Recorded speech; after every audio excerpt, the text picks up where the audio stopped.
राधे राधे। श्री जी education point में आपका स्वागत है।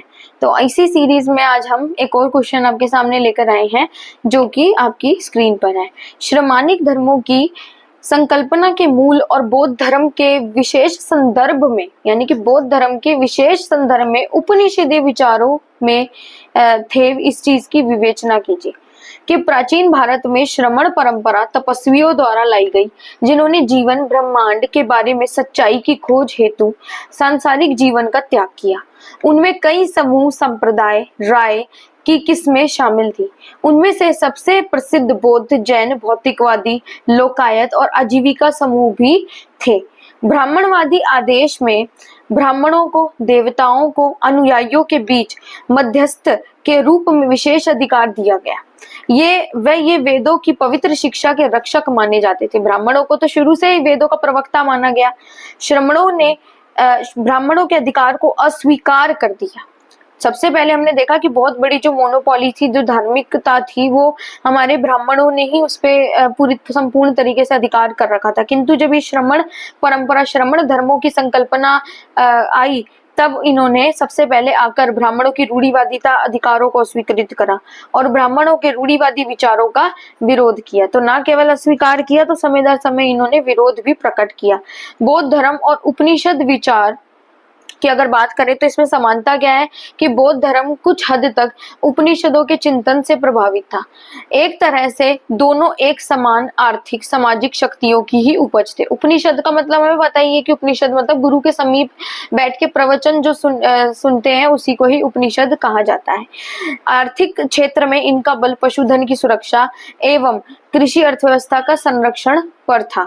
सामाजिक क्षेत्र में दोनों उपनिषद और बौद्ध धर्म क्षत्रिय वर्ण के असंतोष को भी व्यक्त करते थे। धार्मिक जीवन में दोनों पुरोहित वर्चस्व की निंदा भी करते थे। उपनिषद और बौद्ध धर्म दोनों ने मोक्ष हेतु ज्ञान का मार्ग पर जोर दिया, सदैव अहिंसा का दर्शन दिया। इसीलिए हमें समय दर समय उपनिषद और बौद्ध धर्म में हमेशा बहुत सी चीजों में सिमिलैरिटीज देखने को मिलती है। दोनों ने ही अनुष्ठानों और बलिदानों को भी खारिज करा कि किसी भी भगवान को पूजा करने के लिए हमें स्पेसिफिक किसी पुजारी की या वर्ग की ऐसे अनुष्ठानों की जरूरत नहीं होती। ये महज संयोग नहीं हो सकता। अधिकतर उपनिषद एक दार्शनिक राजा विधेय माधव की भूमि पर लिखी गई। वस्तुतः उपनिषद ने एक सामाजिक परंपरा स्थापित की। बौद्ध धर्म भी तत्पश्चात उसी विरोध की परंपरा से आगे जुड़ गया। यानी कि पहले उपनिषद इस चीज को हैंडल कर रहे थे और उसके बाद बौद्ध धर्म भी उसी अवधारणा के ऊपर आगे बढ़े। अगर असमानता देखें तो इनमें असमानता क्या है कि उपनिषद और बौद्ध धर्म के मौलिक दृष्टिकोण में कुछ अंतर भी, जहां हमने देखा कि समानता पाई गई है, तो वहीं कुछ अंतर भी पाए गए हैं। उपनिषद का दृष्टिकोण सुधारवादी था, वहीं बौद्ध धर्म का मूल परिवर्तनवादी था।